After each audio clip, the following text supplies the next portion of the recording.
Good morning, this is Ed Cawthorn, and in keeping with my tradition of trying to keep things small and manageable, I'm going to, or the video small and manageable, I'm going to keep going on. I know these videos are kind of cheesy. I know that. And I know, as my boss once said to me, you'll never make it in the YouTube world. You'll never make 1 million YouTube entries. You know, that's right. I probably won't. But if I get my point across to my class, that's my goal. And if I don't get my point across, I want you folks to bang on me. Say, hey, I didn't understand this. What do I do? And I will answer it. It's that simple. As I said last week, things change every now and again. Among other things, my background color has changed. This process will morph as we move along, and things will change.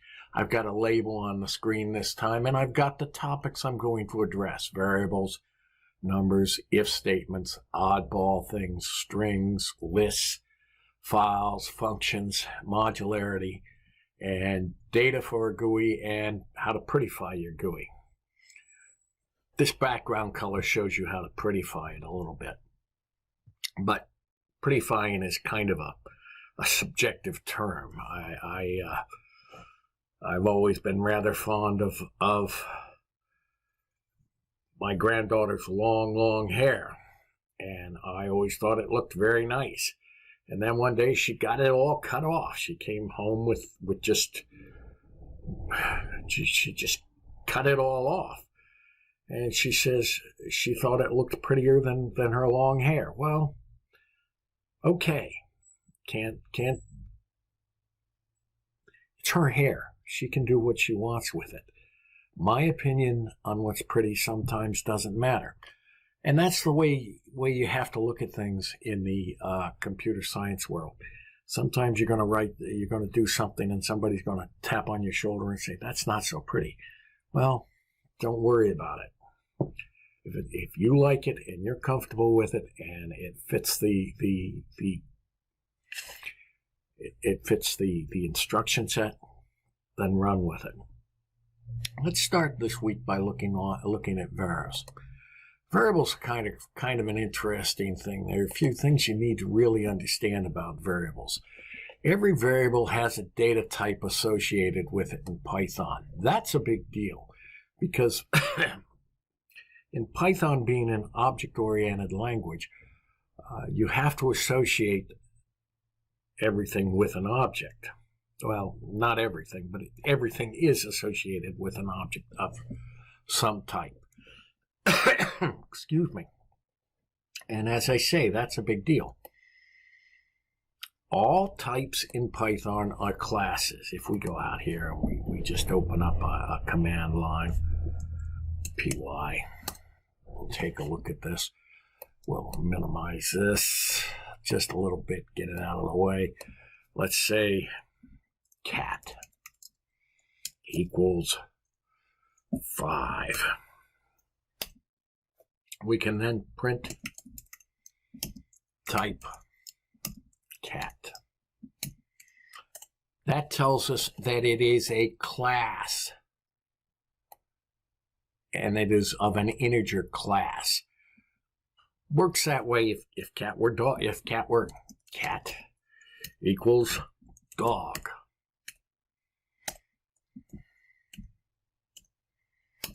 And now the class changes. So you can do that in Python with minimalistic problems. Excuse me. God, I'm going to burn my yard. That's what I'm going to do. I'm going to burn my yard.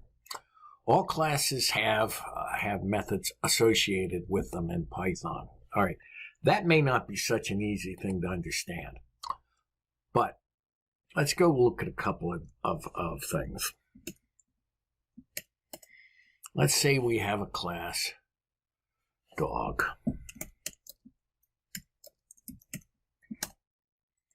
Dog equals cat.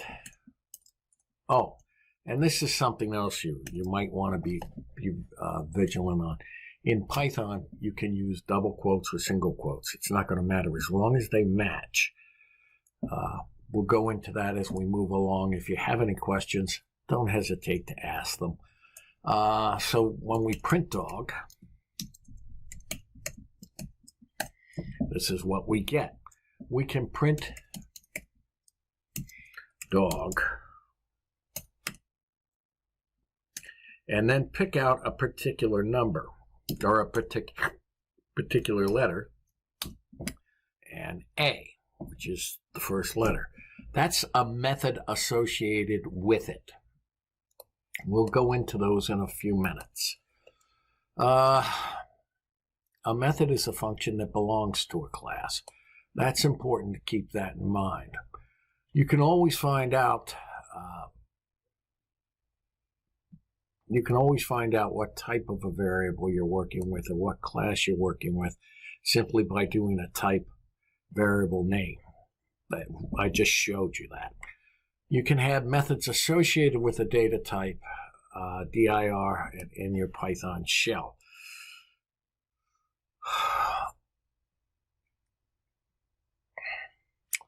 Yeah, that's one way of doing it. If we do this, if we go out there and we do command prompt and do py, and we'll clear our screen.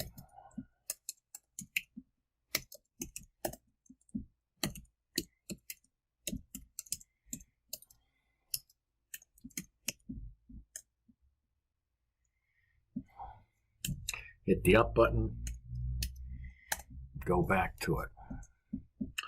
dir OS. Those are all the methods associated with the OS import statement. Now we can do dir OS system, and that gives us all the items that are associated with the OS dir system. And as you can see, we can go deeper and deeper and deeper. It's nice that we can. It's nice that we can. What you want to be careful of is that when you look at something with dir var name or the variable name like that, you get a bunch of you get this stuff.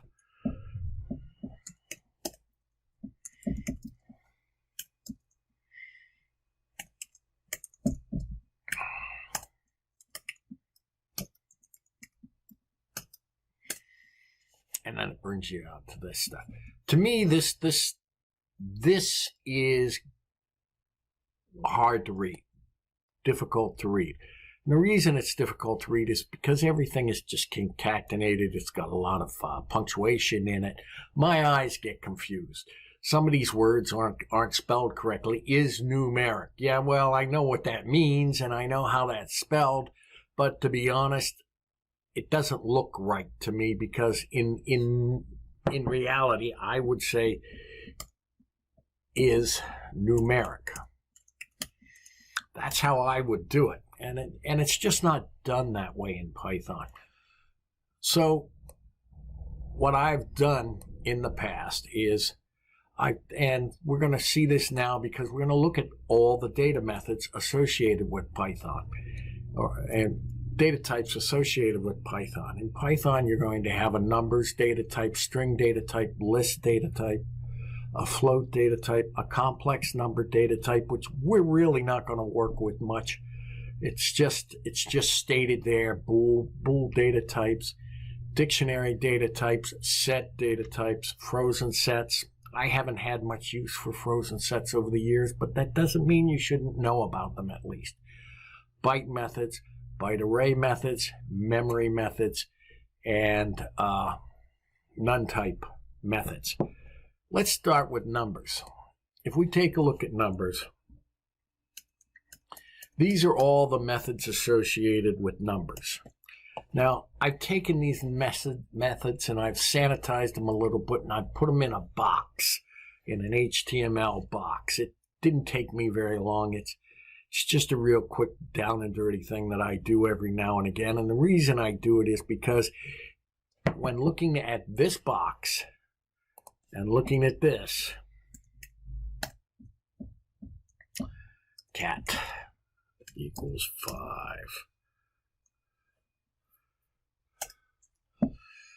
dir cat. It really gets ugly. It really gets ugly. And the reason it gets ugly is because it's all put in there together. And yet everything is here in this box. And I keep these boxes around. I'm going to throw these boxes out there so everybody can look at them and see them. You may have to expand them in size a little bit. But these are the methods you're concerned with. You're concerned with these. These methods are called Dunder methods, double underscore methods. You learn to really use the double underscore methods farther down the line when you really get into really difficult object-oriented programming, and that goes for any Python language, or any derivative of the Python language, and that's fine. So those are numbers, and those are the things you want to look up: conjugate, numeric or numerator, bit length, image, bytes, 2 bytes, denominator, and real numbers. You can determine those things from there. Now, if I have a question, just a question about what I'm looking at, I'm going to go out here and I'm going to go to one of my search engines, and the first thing I'm going to do is say, I don't know what I'm looking at. So let's look at something. Let's say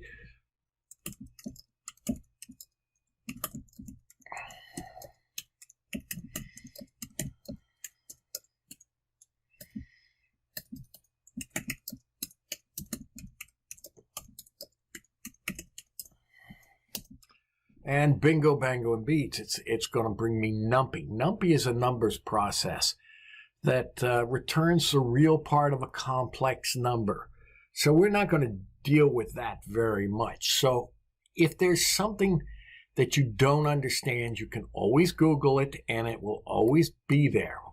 Just because a method has a process associated with it doesn't, just because a data type, and the data type here is a number data type, has a method associated with it, doesn't mean you want to mess with it or you want to do anything with it. Let's see. Strings. These are the methods associated with strings. You know what I forgot? I forgot integers. These are the methods associated with strings. These are the things you can do with strings.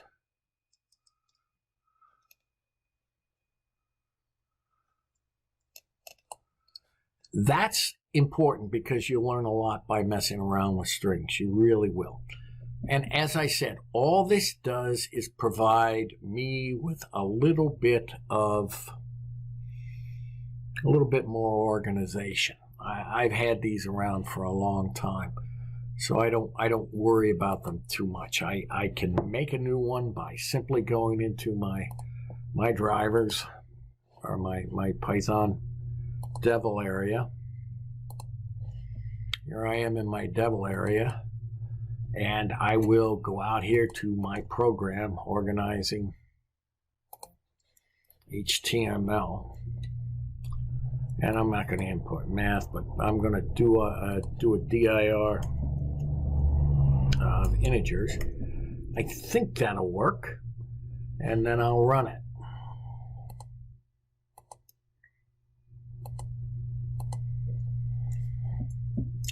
Integer. It asks me what I want to put in there, and integer